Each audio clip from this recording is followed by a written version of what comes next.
தவம் செய்து கொண்டிருக்கின்றாள்.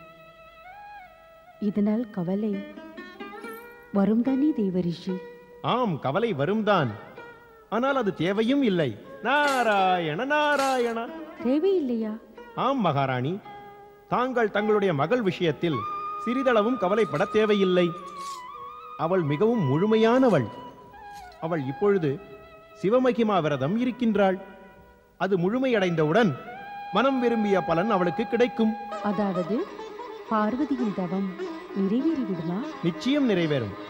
பார்வதிக்கு மட்டும் ஏன், எதிர்காலத்தில் எந்த ஒரு பெண்ணும் கணவனை பெறும் பொருட்டு இந்த விரதத்தை மேற்கொண்டால் அவர்களுடைய மனவிருப்பம் நிச்சயம் நிறைவேறும். பார்வதி மேற்கொண்டுள்ள இந்த விரதம் எதிர்காலத்தில் பெண்களுக்கு வரமாகும், எடுத்துக்காட்டாகும். நாராயண நாராயண. சிவனின் அருளினால் தான் ஜகத்தில் உள்ள மக்களுக்கு மனம் விரும்பிய பலன்கள் கிடைக்கின்றன. தேவரிஷியின் இந்த வார்த்தைகள் மறுக்க முடியாத உண்மையாகும். பரம்பொருளின் அருளுக்கு பாத்திரமானவர்கள் எப்பொழுதும் சுகமாக வாழ்வார்கள். சிவன் மீது நம்பிக்கை இல்லாதவர்களுக்கு எப்பொழுதும் துன்பமே கிடைக்கும். அவர்கள் லட்சியத்தையும் அடைய முடியாது. இந்திரனும் மற்ற தேவர்களும் இந்த தயக்கத்தின் காரணத்தினால் தான் லட்சியத்தை அடைய முடியவில்லை. அதனால் காமதேவன் எரிந்த பிறகு தேவராஜன் பிரம்மாவை காண வந்தான். காமதேவன் சாம்பலானது நிச்சயிக்கப்பட்டது. நிச்சயிக்கப்பட்டதா? சிவசங்கரனை போன்ற ஒரு மகா யோகியை, நெற்றிக்கண் கொண்ட மகாதேவன் பரமேஸ்வரனை காமவலியில் சிக்க வைப்பது சுலபமான வேலையா? காமதேவன் செய்த குற்றத்திற்கு தண்டனையை அனுபவித்தான். விதி எவ்வாறு எழுதி வைத்திருந்ததோ அவ்வாறே எல்லாம் நடந்தேறியது. காமதேவன் ஒரு நாள் சாம்பலாகித்தான் இருக்க வேண்டும். பிரம்மதேவா, பிரம்மதேவா, இவையெல்லாம் என்னால் தானே நடந்தது. காரணத்திற்கு பெயரளவில் நீ இருப்பாய். ஆனால் நடந்தவை விதி எழுதி வைத்தபடிதான் நடந்தேறியது. ஆகையால் இதற்காக நீ கவலைப்பட தேவையில்லை. காமதேவனை பற்றி கவலை வேண்டாம் என்றால் அந்த தாரகாசுரன் செயல்களுக்கு கவலைப்பட வேண்டியிருக்கிறதே. காமதேவன் எரிந்த பிறகு அவன் இன்னும் அதிக அகந்தை கொண்டவனாக மாறிவிட்டான். இனி அவனுக்கு மரண பயம் கூட இல்லை பிரம்மதேவா. ஏனெனில் அவனை பொறுத்தமட்டில் சிவமகன் பிறக்க மாட்டான், அதனால் அவனும் இறக்க மாட்டான். அவனுக்கு புத்தி இல்லை. புத்திமானாக இருந்தால் செய்யத்தகாதவைகளை செய்து கொண்டு இருப்பானா? துர்புத்தி கொண்டவன். அதனால் அவன் அகந்தை அதிகமாகியது. அகந்தை அதிகமானால் வன்முறையும் தூண்டப்படும். வன்முறை அதிகமானால் அவன் வலிமையும் அதிகமாகும். அதோடு சொர்க்கத்தை மீட்க நமக்கு இருக்கும் எஞ்சியுள்ள கொஞ்ச நஞ்ச வாய்ப்புகளும் நம் கையை விட்டு நழுவி போய்விடும். இவை அனைத்தும் நடக்கும். ஆனால் நீ கவலைப்பட எந்த காரணமும் இல்லை.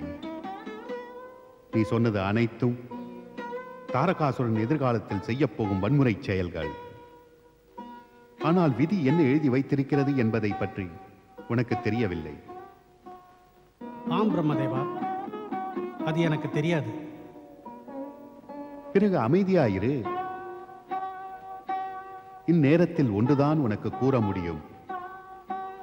காமதேவன் எரிந்த பிறகு சக்தி வடிவமான பார்வதி சிவனை கணவனாக அடைவதற்காக கடினமான தவத்தை மேற்கொண்டு விட்டாள்.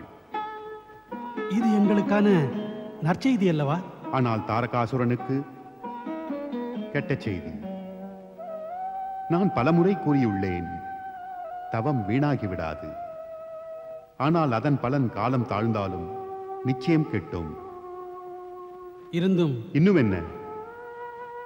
இனியும் மனதில் சந்தேகமா? இதை பற்றி பலமுறை பேசிவிட்டோம். ஆனால் முடிவு என்பது தெரியவில்லையே. காமதேவன் எரிந்த பிறகு சிவபார்வதியின் திருமணம் நடக்கும் என்ற நம்பிக்கை பொய்த்து போய்விட்டது பிரம்மதேவா. பலமுறை எடுத்து கூறிய பிறகும் நீ நிராசை என்ற கடலில் மூழ்கி விடுகிறாய். உனக்கு தெரியாதா? சிவன் அருள் இருந்தால் நடக்க முடியாததும் நடக்கும். நீ சிவபக்தை குஷ்மாவின் மகன் உயிர்த்தெழுந்த கதையை கேட்டதில்லையா?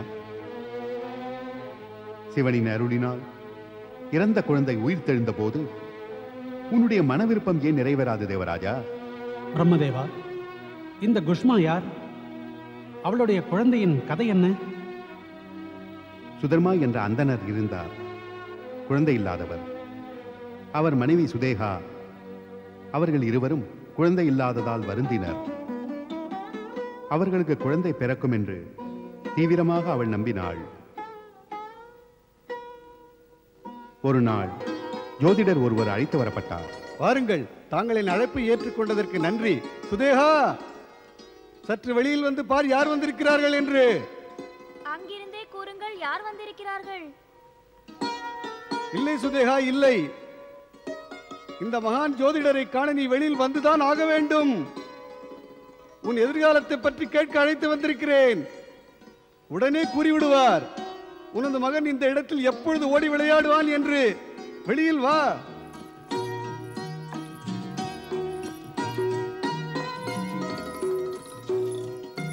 வணக்கம் ஐயா. சௌபாகியவதி பவ. நீர் அருந்துங்கள்.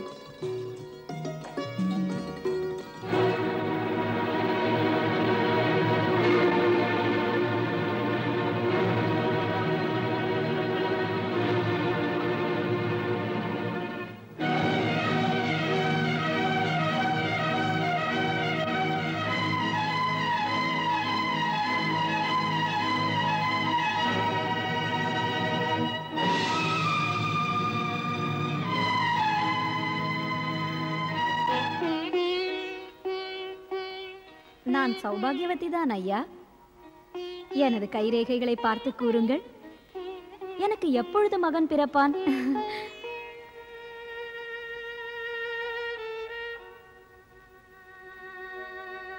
ஏதாவது கூறுங்கள் ஐயா. என்னுடைய வீட்டில் சின்னஞ்சிறு குழந்தை எப்பொழுது விளையாடும்? பார்த்து கூறுங்கள் ஐயா.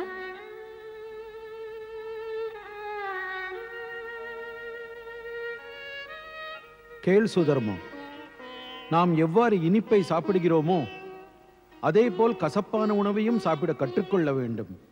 புரியும்படியாக கூறுங்கள் ஐயா. கேளுங்கள். ஜோதிடர்களுக்கும் ஒரு சில விதிமுறைகள் உண்டு. நாங்கள் கசப்பானவைகளை கூற மாட்டோம், இனியவைகளை மட்டும் எடுத்து கூறுவோம். உன்னுடைய இந்த புனிதமான உணர்வைக் கண்டு கசப்பான உண்மையை கூறுகிறேன். ஏதாவது கெட்ட செய்தியா ஐயா? ஆம், அது நல்ல செய்தி அல்ல. ஆனால் சொல்வதற்கில்லை.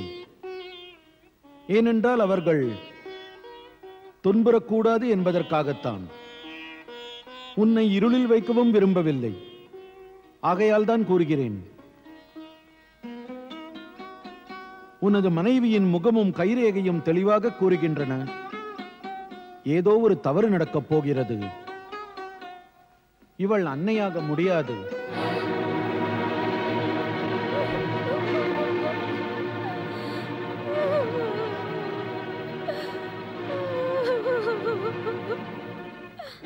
அது மட்டுமல்ல, இவள் கைகளால் நடக்கப் போகும் ஒரு செயல் கெடுதலாக அமையும். அதற்காக இவள் பிராயச்சித்தம் செய்ய நேரிடும். இதைவிட கசப்பான உண்மை கிடையாது. உன்னிடம் இதை கூறியதற்காக வருந்துகிறேன். நான் சென்று வருகிறேன்.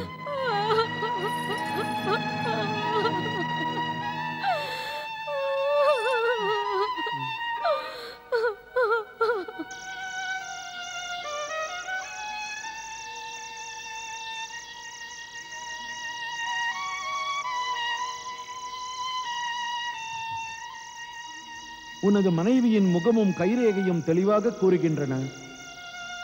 ஏதோ ஒரு தவறு நடக்கப் போகிறது. இவள் அன்னையாக முடியாது.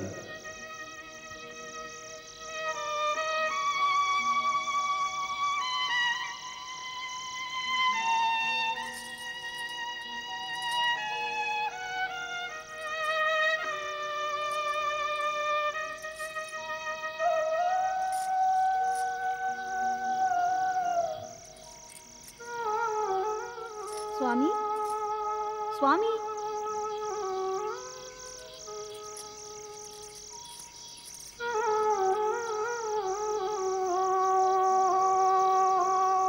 கேளுங்கள். நான் ஒன்று யோசித்துள்ளேன். நானும் யோசிக்கிறேன். நீயும் யோசித்தாயா? நான் முடிவெடுத்து விட்டேன். என்ன முடிவு? நமக்கு குழந்தை வேண்டும் அல்லவா? வம்சம் விளங்க வேண்டுமே. ஆகையால் மற்றொரு திருமணம் செய்து கொள்ளுங்கள்.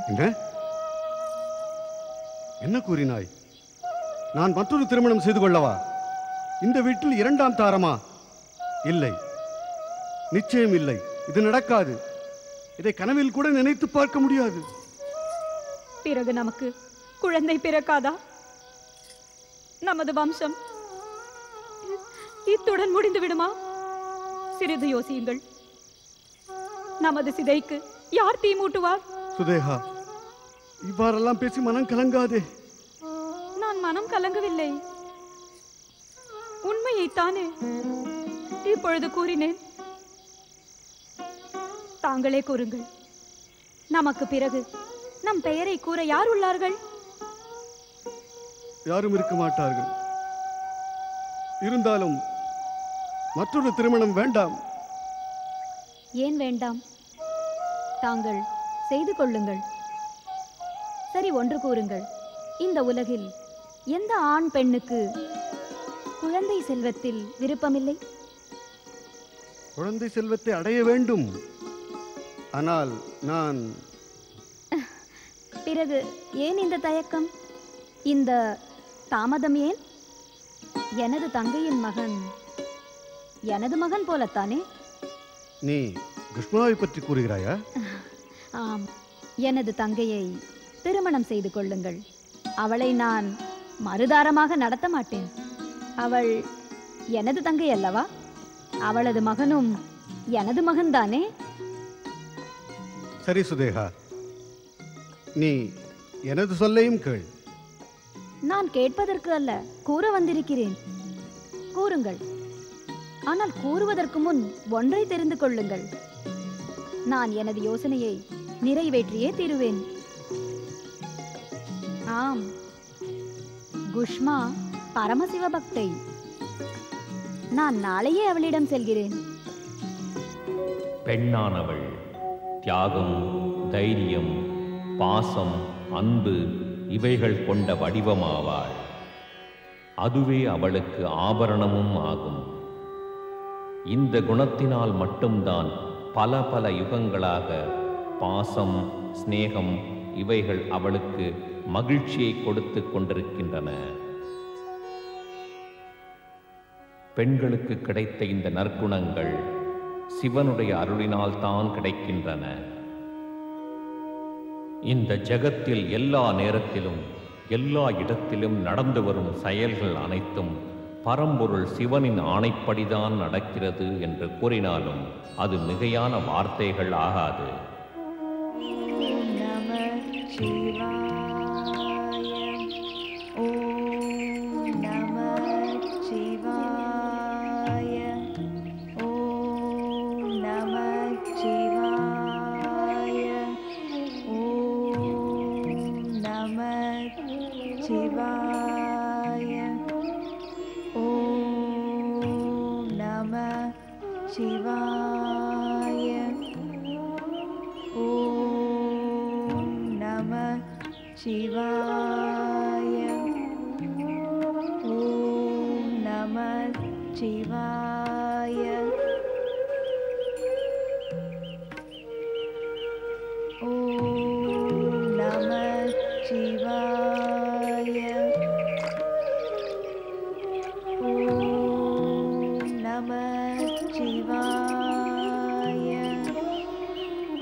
நமச்சிவாய. அக்கா, நீயா? நீ எப்பொழுது வந்தாய்? எப்பொழுது வந்தாய் என்று கேட்காதே, ஏன் வந்தாய் என்று கேள். அவ்வாறு கேட்பது சரியல்ல. இருந்தாலும் கூறு, ஏன் வந்தாய்? உன்னிடம் ஒன்று கேட்க வேண்டும். என்னிடமா? என்னிடம் என்ன இருக்கிறது? இருக்கிறது, நிச்சயம். நான் பலி கேட்க வந்திருக்கிறேன். உனக்காக என் உயிரையும் பலி கொடுக்க தயாராக்கா? உயிரை பலியாக கொடுத்தால் எஞ்சி இருப்பதுதான் என்ன? எனக்கு உனது உயிர் பலி வேண்டாம். தேவதைக்கு பலி கொடுக்க வேண்டுமா? தேவதைக்கல்ல, உன் முன்னிருக்கும் இந்த தேவிக்குதான். ஏன் சுற்றி வளைத்து பேசுகிறாய்? தெளிவாக கூறு, என்ன விஷயம்? உன் அக்காவின் சுகத்திற்காக நீ அக்காள் கணவனை மணக்க வேண்டும். அவருடைய வம்சம் விளங்க வேறு வழியே இல்லை. நீ எனது பேச்சை கேட்காவிட்டால் தண்ணீர் இல்லாத மீன் போல் துடி துடித்து மடிந்து விடுவேன். இல்லை அக்கா, இல்லை. அக்காவின் சுகத்திற்காக, மகிழ்ச்சிக்காக நீ சொல்லும் அனைத்தையும் கேட்பேன். குஷ்மா,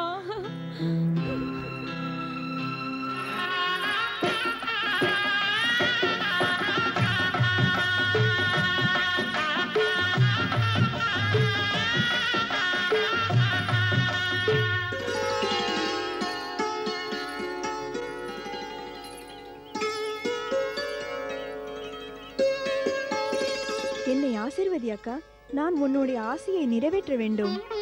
எனது ஆசைகள் அனைத்தும் உனக்குத்தான் குஷ்மா. சிவனின் அருளினால் சுகமாயிருப்பாய்.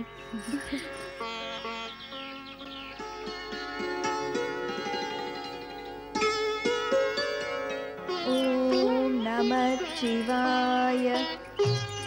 ஓம் நமः சிவாய. ஓம் நமः சிவாய.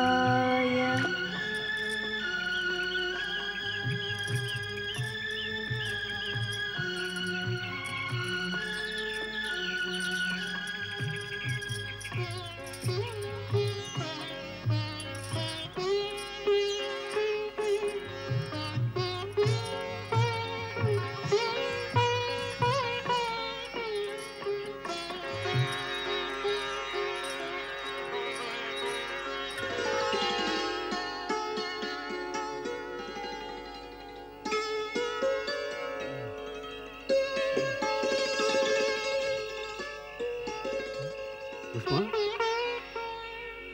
புஷ்பா, புஷ்பா, புஷ்பா.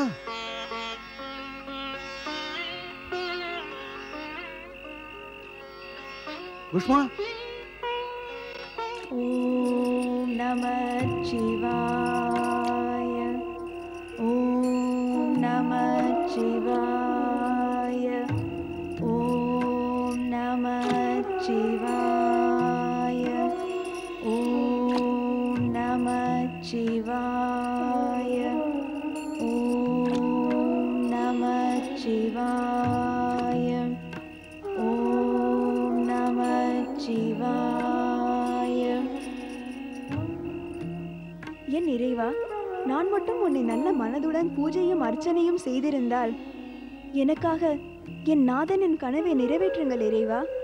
நான் தங்களை சரணடைந்தேன். சரணாகதி பிரார்த்தனையை தாங்கள் ஏற்பீர்கள். எனக்காக எதுவும் தேவையில்லை.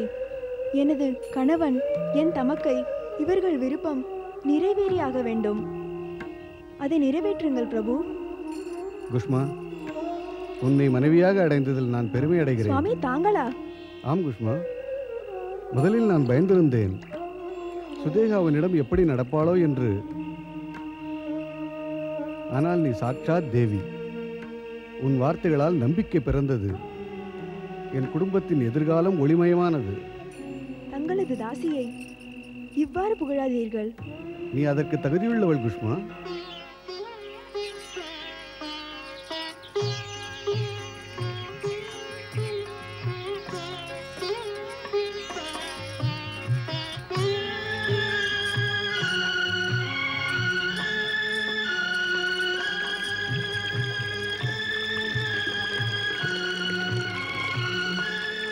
ओम अग्ने स्वाहा. ओम अग्ने स्वाहा. ओम अग्ने स्वाहा. கணவனின் திருவடியை வணங்குகிறேன். ओम आदित्याय स्वाहा. ஓம் ஆதித்யாய ஸ்வாஹா.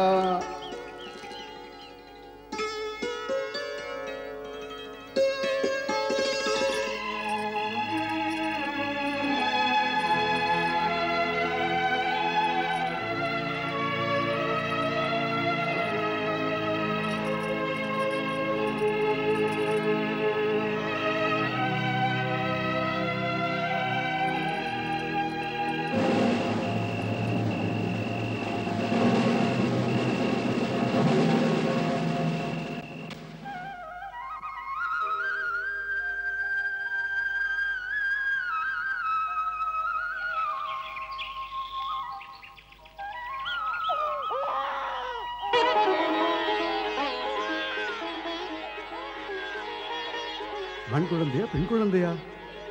நிச்சயம் ஏதோ பிறந்திருக்க வேண்டும். உடனே செல்வதா வேண்டாமா? செல்கிறேன்.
என்னிடம் வா, என்னிடம் வா. அம்மா அம்மா அம்மா.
மகனே, நீ எங்க சென்று விட்டாய்?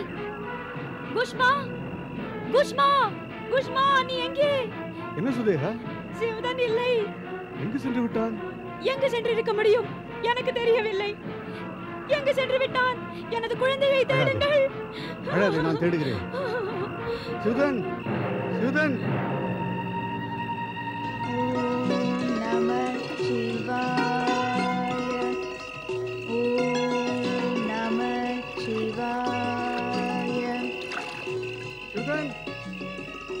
சிவதன், என்ன ஆயிற்று? சிவதன், சிவதன் எங்கே?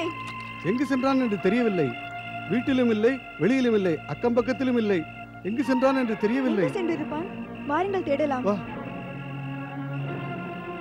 சிவதன். சுதர்மா அவனது மனைவி குஷ்மா தமது மகனான சிவதன்னை தேடி கண்டுபிடிக்க மிகவும் முயற்சி செய்தனர்.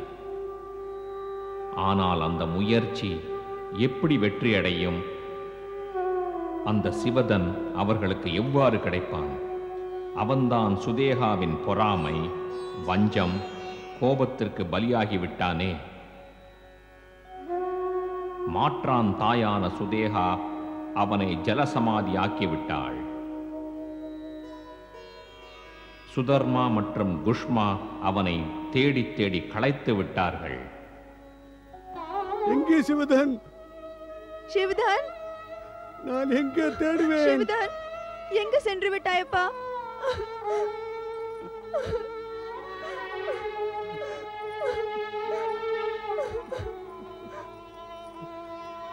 ஏய் பரம்பொருளே, என்னை இவ்வாறு குழந்தைக்காக துடிக்க வைக்க வேண்டுமானால் எனக்கு ஏன் மகனை கொடுத்தாய்? கொடுத்தும் கூட அந்த சுகத்தை ஏன் அனுபவிக்க விடவில்லை? அவனுடைய பிரிவு என்ற தீயில் என்னை ஏன் வாட்டுகிறீர்கள்? தாங்களோ ஒரு கருணை கடல், அருளை பொழிபவர், பக்தர்களை காப்பவர். என் அழைப்பை கேளுங்கள் இறைவா. எனது மகனை எனக்கு திருப்பி அழியுங்கள். எனது மகனை எனக்கு திருப்பி அழியுங்கள் இறைவா. எனது மகனை திருப்பி அழியுங்கள். ஓம் நமச்சிவாய.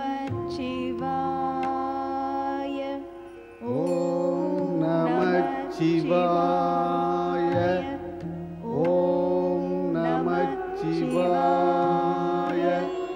ஓம் நமச்சிவாய. ஓம் நமச்சிவாய. ஓம் நமச்சிவாய. ஓம் நமச்சிவாய. ஓம் நமச்சிவாய. ஓம் நமச்சிவாய. ஓம் நமச்சிவாய. ஓம் நமச்சிவாய. ஓம் நமச்சிவாய. சிவதன், சிவதன் என் மகனே, சிவதன். யார் சென்று விட்டாய் சிவதன்? சிவன் மகனே, குஷ்மா, பிரபு, வணங்குகிறேன். உன் நிஷ்டையாலும் பக்தியினாலும் தான் உனது மகனுக்கு புதிய வாழ்க்கை கிடைத்துள்ளது. உனது தமக்கையான சுதேகாதான் மாற்றாந்தா என்ற வஞ்சகத்தால் உனது மகன் சிவதன்னை கொண்டு தண்ணீரில் வீசிவிட்டாள். இந்த துஷ்டை இந்த குற்றத்திற்காக தண்டனை பெற வேண்டும். நான் நிச்சயம் தண்டனை அளிப்பேன். வேண்டாம் பிரபு, எனது தமக்கையை மன்னியுங்கள். என்னை மன்னியுங்கள் பிரபு, எனது மதி மழுங்கிவிட்டது. நீ உன் வம்சத்திற்காக தியாகம் செய்தாய். இதற்காக நான் உன்னை மன்னிக்கிறேன். இருப்பினும் நீ குஷ்மாவிடமும் சிவதன்னிடமும் மன்னிப்பு கேட்க வேண்டும்.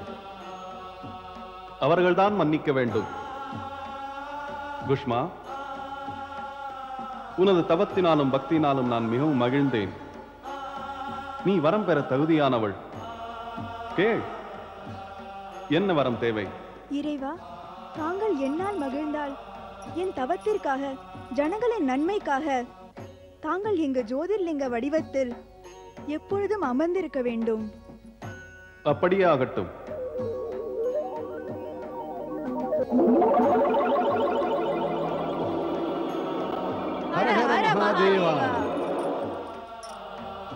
நான் இங்கு குஷ்மேஸ்வர் ஜோதிர்லிங்கமாக பிரபலம் அடைவேன். எந்த ஒரு பக்தரும் குஷ்மேஸ்வர் ஜோதிர்லிங்கத்தை பக்தியுடன் ஆராதனை செய்தால் தீர்க்க முடியாத வியாதியும் குணமடையும். மரண வாயிலுக்கு செல்பவர் கூட மறுவாழ்வு பெற்றுவிடுவர். நலமுண்டாகட்டும்.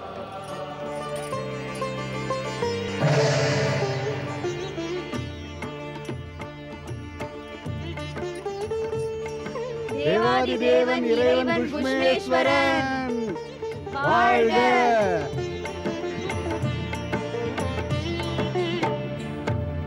துன்பம் வரும் காலத்தில் எல்லாம் பக்தர்கள் சிவனை அழைத்தார். துன்பம் வரும் காலத்தில் எல்லாம் பக்தர்கள் சிவனை அழைத்தார். அழைப்பை ஏற்று ஜோதிர்லிங்கத்தில் அருள சிவனும் வந்தார். அருள சிவனும் வந்தார். அருள சிவனும் வந்தார். அருள சிவனும் வந்தார். அருள சிவனும் வந்தார். அருள சிவனும் வந்தார். அருள சிவனும் வந்தார். அருள சிவனும் வந்தார். அருள சிவனும் வந்தார்.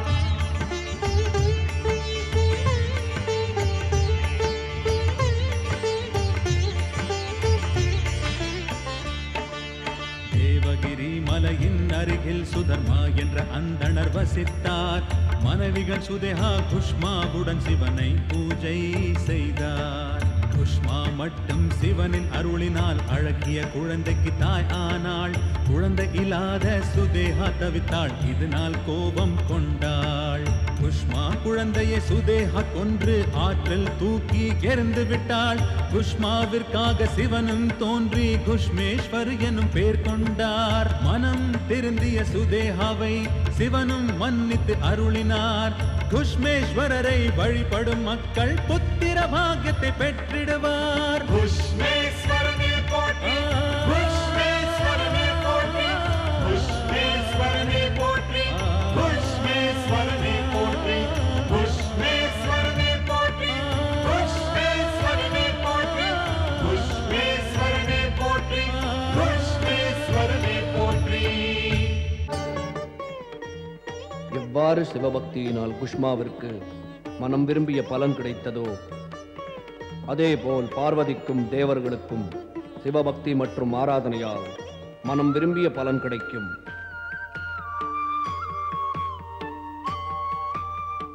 ஓம் நமச்சிவாய. குஷ்மேஸ்வர் ஜோதிர்லிங்கத்தின் பெருமை மற்றும் கதையை கேட்ட பிறகு தேவராஜன் ஒன்றை புரிந்து கொண்டான். இந்த அண்ட சராசரத்திலேயே இறைவன் சிவனுடைய சக்தி மட்டும்தான் அனைவருக்கும் நன்மை ஏற்படுத்தும் என்று. ஆயினும் காமதேவன் சாம்பலானதால் அவன் மனம் மிகவும் பயந்திருந்தது. அவன் மனம் பரம்பொருள் சிவனின் அருகில் செல்ல மிகவும் தயங்கியது. மற்றொரு புறம் தாரகாசுரனுடைய கொடுமையும் அவனை மிகவும் அச்சுறுத்திக் கொண்டிருந்தது. மீண்டும் தாரகாசுரனுடைய சேனைகள் அவனையும் தேவர்களையும் சிறைபிடித்து விடக்கூடாது என்று பீதியுடன் இருந்தான். பலகல் தொலைவு வரை யாரும் தென்படவில்லையே. நாலாபுரமும் நன்றாக பார், யாராவது இருக்க வேண்டும். நன்றாக பார்த்தேன், தெளிவாக பார்த்தேன், யாரும் இல்லை. நாம் தேவர்களை சிறைபிடிக்காமல் தாரகாசுரர் அரசவைக்கு சென்றால் அவர் கோபமடைவார். அவர் கோபம் கொண்டு தண்டனை அளிப்பார். மன்னரின் தண்டனை மிக கடுமையாக இருக்கும். எங்குமே தேவர்களை காணாத பொழுது எவ்வாறு பிடிக்க முடியும்? இந்த கேள்வியை நீ என்னிடம் கேட்டாய். ஆனால் மன்னர் முன்னிலையில் இதை கேட்காதே. அவ்வாறு கேட்டால் உன்னுடைய தலை உன் உடம்பில் இருக்காது. இதையெல்லாம் என்னிடம் ஏன் கூறுகிறீர்கள்? நான் என்ன செய்தேன்? தேவர்களை பிடிக்காத குற்றம் என்னுடையது என்றால் தாங்களும் அதே குற்றத்தை செய்தீர். நாம் வீணாக பேசிக் கொண்டிருந்தால் அதனால் பலன் ஏதும் இல்லை. இதைவிட சிறந்தது நாம் உடனே இங்கிருந்து கிளம்பி தேவர்களை தேடி சிறை பிடிக்க வேண்டும். தேவராஜா, தேவராஜா, நல்ல வேளையாக நாங்கள் அரக்கர்களின் கண்களில் படவில்லை. நாங்கள் ஓடி வந்து விட்டோம். அவர்கள் எங்களை பார்த்திருந்தால் விபரீதமாயிருக்கும். இது மட்டும் என்ன விபரீதம் இல்லையா? நாம் சொர்க்கத்தின் அதிபதிகளாக இருந்தும் அந்த பதவியை இழந்து இங்கும் அங்கும் அலைந்து திரிகிறோம். நாம் பிரம்மதேவன் மகாதேவனிடம் சென்று இந்த துன்பம் போக வழியையும் கேட்டோமே. எப்பொழுதுமே நேரம் வர காத்திருங்கள் என்றல்லவா கூறினார்கள்.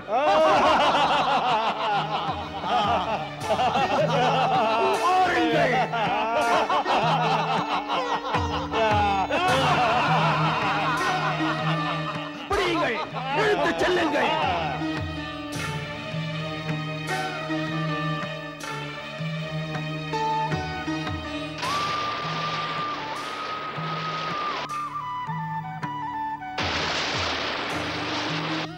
தேவராஜா, பார்வதியின் கடினமான தவத்தை பார்த்தால் இதற்கு பலன் நிச்சயம் கிடைக்கும் என தோன்றுகிறது.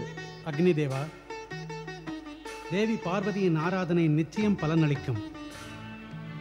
ஆனால் இந்த பலன் எப்பொழுது கிடைக்கும் என்றுதான் உறுதியாக தெரியவில்லை. அன்னை பார்வதி இன்னும் தவத்தில் அமர்ந்திருக்கிறாளே. ஒன்று தெளிவாக தெரிகிறது. எதிர்காலத்தில் பார்வதியின் தவம் நிச்சயம் நிறைவேறும். நம்பிக்கையில்தான் நமக்கு பல காலம் வீணாகிவிட்டது வாயுதேவா, நமது காலம் வீணாகிவிட்டது.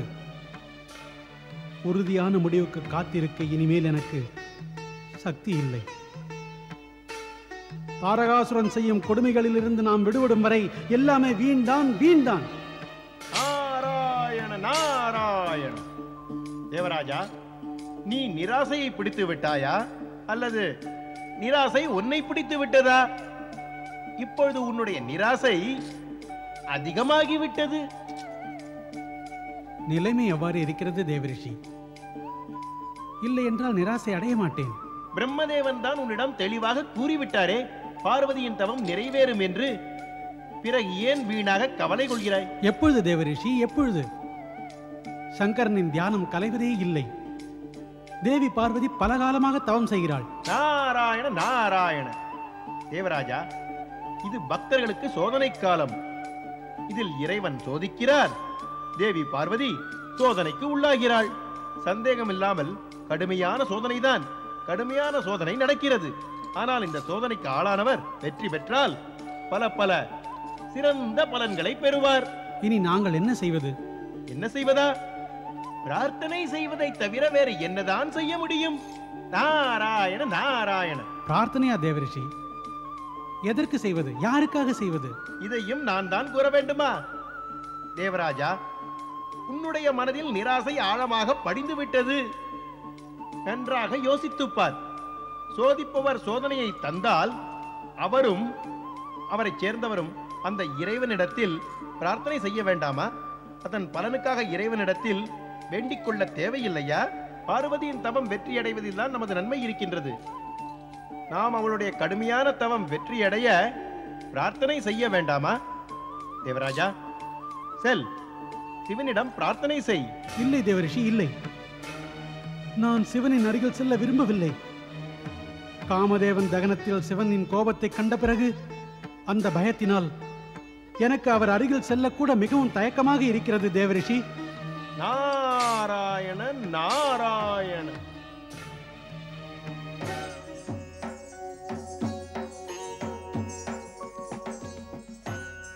பரம்பொருளே, காமதேவனை எரித்து சாம்பலாக்கிய பிறகு தாங்கள் கடுமையான தியானத்தில் அமர்ந்து விட்டீர்கள். ஆனால் இந்த இடம், இந்த சூழல் சூன்யமாகிவிட்டது. தங்களது கோபத்தினால் தேவராஜன் மற்றும் தேவர்கள் மிகவும் பயந்துள்ளார்கள்.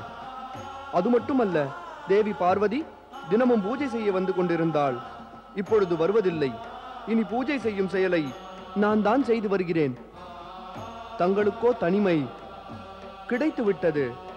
ஆனால் இப்போது தேவி பார்வதி கடுமையான தவம் செய்கிறாள். மிக கடும் தவம். அவளது தவத்தை ஏற்றுக்கொண்டு அவளது விருப்பத்தை நிறைவேற்றுங்கள் சுவாமி.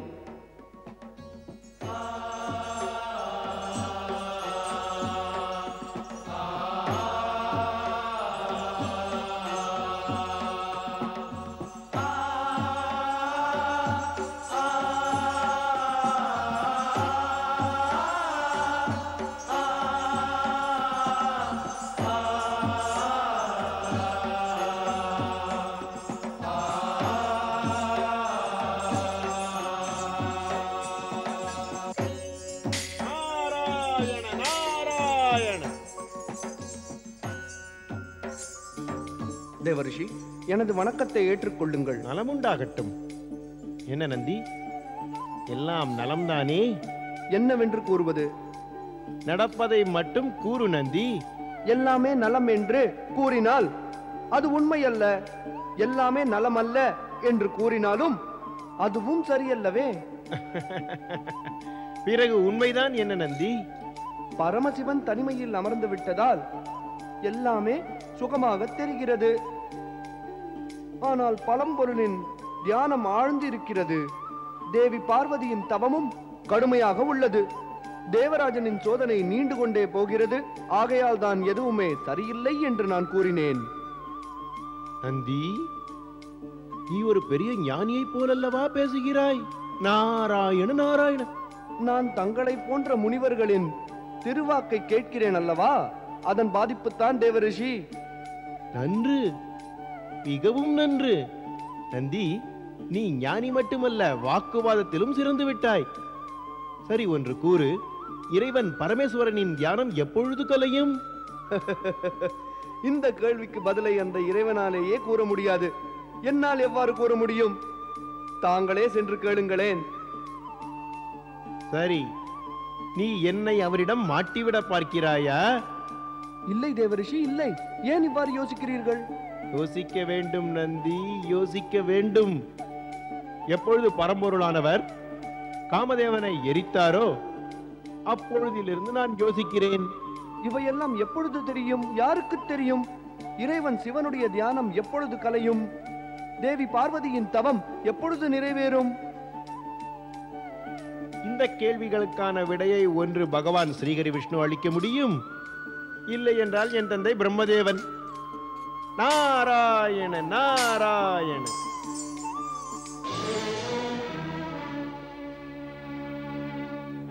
ஆச்சரியம்தான். பிரம்மலோகத்தில் யாருமே இல்லை. பிரம்மதேவன் வனத்திலும் இல்லை, எங்கும் இல்லை. அப்படி என்றால் அவர் எங்கு சென்றார்? அவர் நாம் இங்கு அடிக்கடி வந்து தொல்லை கொடுப்பதால் மிகவும் தனது பொறுமையை இழந்து வனப்பிரதேசத்திற்கு சென்றார். இப்பொழுது மேலும் பொறுக்காமல் எங்கேயோ போய்விட்டார். நமது வழியெல்லாம் அடைந்து போய்விட்டது. நமது வாழ்வு நிராசை ஆகிவிடுமா? யோசிக்க வேண்டிய விஷயம்தான். நமது பாதுகாப்பிற்கான வழி இன்னும் ஏதாவது எஞ்சி இருக்கிறதா என்று. ஆம், என்னை பொறுத்தவரை பிரம்மதேவன் அந்த வனத்தில் இல்லை என்றால் இங்குதான் இருக்க வேண்டும். நாம் அழைக்க வேண்டும். ஏ பிரம்மதேவா! பிரம்மதேவா! படைப்பின் நாயகனே! பிரம்மதேவா, எங்களுக்கு காட்சி அளியுங்கள். எங்கள் மீது கருணை காட்டுங்கள். கருணை காட்டுங்கள், கருணை காட்டுங்கள். இது எங்கள் பிரார்த்தனை பிரம்மதேவா, பிரார்த்தனை பிரம்மதேவா. தேவராஜா, தேவர்களே, பயம் வேண்டாம், தைரியமாக இருங்கள். தாரகாசுரன் என்ற அரக்கன், அவனின் கொடுமை எல்லையில்லாமல் போகிறது. தேவி சரஸ்வதி, அவர்கள் எங்களை சொர்க்கத்திலிருந்து விரட்டினார்கள், பிறகும் திருப்தி இல்லை. அதன் பிறகும் அவர்கள் நம்மை விரட்டுகிறார்கள். எங்களுக்கு ஏதும் பாதுகாப்பான இடம் கிடையாதா? அங்கு நிம்மதியாக இருக்கலாமே. தேவர்கள் அனைவரும் பிரம்மதேவனிடம் என்ன எதிர்பார்க்கிறீர்கள்? நாங்கள் பிரம்மதேவனிடம் பிரார்த்தனை செய்கிறோம். அவர்தான் எங்களை காக்க வேண்டும். அவர் பிரம்மதேவனின் வரத்தை தவறாக பயன்படுத்துகிறார். எங்களுக்கு தெரிய வேண்டும். இவ்வளவு கொடுமையான செயல்களை எங்கள் மீது புரிந்த பின்பும் கூட அவனது புண்ணியம் குறையவில்லையே. இப்பொழுது பிரம்மதேவனிடம் தெளிவாக கேட்டுக்கொள்கிறோம். அவர் தாரகாசுரனுடைய கொடுமைகளுக்கு தண்டனை அளித்து அவனை சொர்க்கத்திலிருந்து அகற்ற வேண்டும். நான் உங்களுடைய செய்தியை நிச்சயமாக பிரம்மதேவனிடம் கூறிவிடுகிறேன். எங்களை அவரிடம் அழைத்துச் செல்லுங்கள். நாங்களே எங்களது துன்பத்தை பற்றி அவரிடம் கூறுகிறோம். ஆனால் இந்நேரம் அவர் இங்கு இல்லை. தேவி சரஸ்வதி, அவர் எங்கு இருக்கிறார்? ஒரு முக்கிய வேலையாக சென்றுள்ளார். அனைவரும் தைரியமாக இருங்கள். விரைவிலேயே உங்கள் பிரச்சனைக்கு தீர்வு கிடைக்கும். சொல்வதற்கு தடையேதும் இல்லை என்றால் தயவு செய்து கூறுங்கள். பிரம்மதேவன் எங்கு சென்றார்? அவர் பார்வதியின் தவம் நிறைவேற சப்த ரிஷிகளுடன் பேச நட்சத்திர லோகத்திற்கு சென்றுள்ளார். நட்சத்திர லோகமா? பயம் கொண்ட தேவர்களுக்கு பயம் என்பது ஒரு கேள்விக்குறியாக மாறி நின்றுவிட்டது.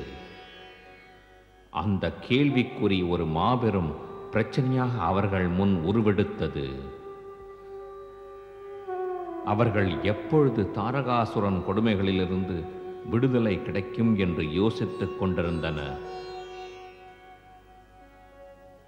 மறுபடியும் சொர்க்கத்தின் ஆட்சி கிடைக்காதா என்று தவித்தனர். மீண்டும் பரம்பொருள் அவர்கள் மீது அருள் பொழிவாரா என்று கலங்கினர். தேவர்களின் இந்த பிரச்சனைகளுக்கெல்லாம் உரிய தீர்வு எப்பொழுது கிடைக்கும்? இதற்கு எதிர்காலம்தான் பதில் சொல்லும்.